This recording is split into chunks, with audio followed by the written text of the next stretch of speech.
Assalamualaikum warahmatullahi wabarakatuh. Saya Nadila Hayatunupus, NPM 2010 55201109, Teknik Informatika kelas 6F. Di sini saya akan menjelaskan tentang inovasi inkubator bisnis.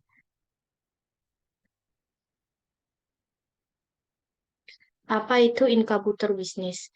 Inkubator bisnis merupakan program bantuan kepada perintis usaha di tahap awal bisnis. Bantuan yang diberikan biasanya berupa modal bisnis, konsep, dan pembuatan produk awal. Manfaat inkubator bisnis. Yang pertama itu menghemat biaya sewa, inkubasi bisnis, biasanya menyediakan ruang kerja bersama dengan biaya rendah. Terus menerus, yang kedua terus menerus, terus belajar dan bertumbuh. Yang ketiga, mencari pendanaan. Dan yang keempat, membangun jaringan dengan startup lain. Fase sistem kerja yang pertama itu ada pra-inkubasi. Masa pra-inkubasi ini merupakan titik tersulit bagi perintis usaha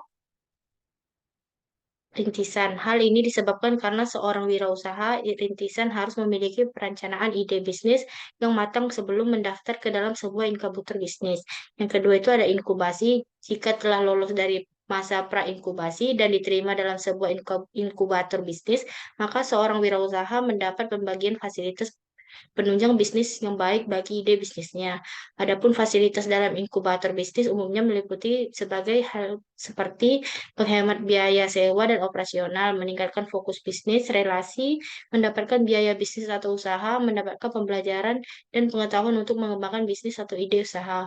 Yang ketiga itu ada pasca inkubasi. Seorang wirausaha diharuskan mampu berkembang setelah masa inkubasi. Berbagai pengalaman dan pembelajaran selama berada dalam inkubator bisnis seyoginya menghasilkan perkembangan bagi suatu usaha rintisan dan pengusaha rintisan itu sendiri.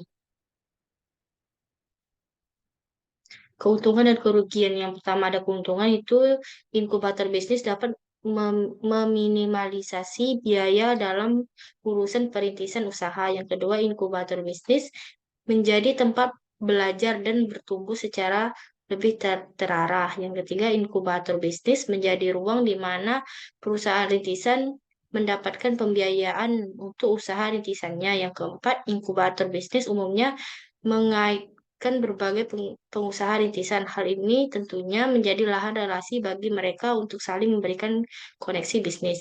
Yang kerugian yang pertama itu ada inkubator bisnis bersifat kompetitif dan tentu menghasilkan pemenang. Dan yang kalah hal ini tidak melulu baik bagi mental persaingan pengusaha rintisan. Yang kedua, inkubator bisnis secara umum memiliki komitmen waktu tertentu bagi pengusaha rintisan untuk menghasilkan suatu dalam tempo tertentu. Yang ketiga, akses terbatas untuk masuk dalam program inkubator bisnis juga menjadi persoalan bagi para pelamar, sehingga waktu mereka bisa habis hanya untuk menyiapkan dokumen atau proposal baik bisnis terbaik tanpa sempat memulai langkah mereka sendiri. Sekian dari saya, terima kasih. Wassalamualaikum warahmatullahi wabarakatuh.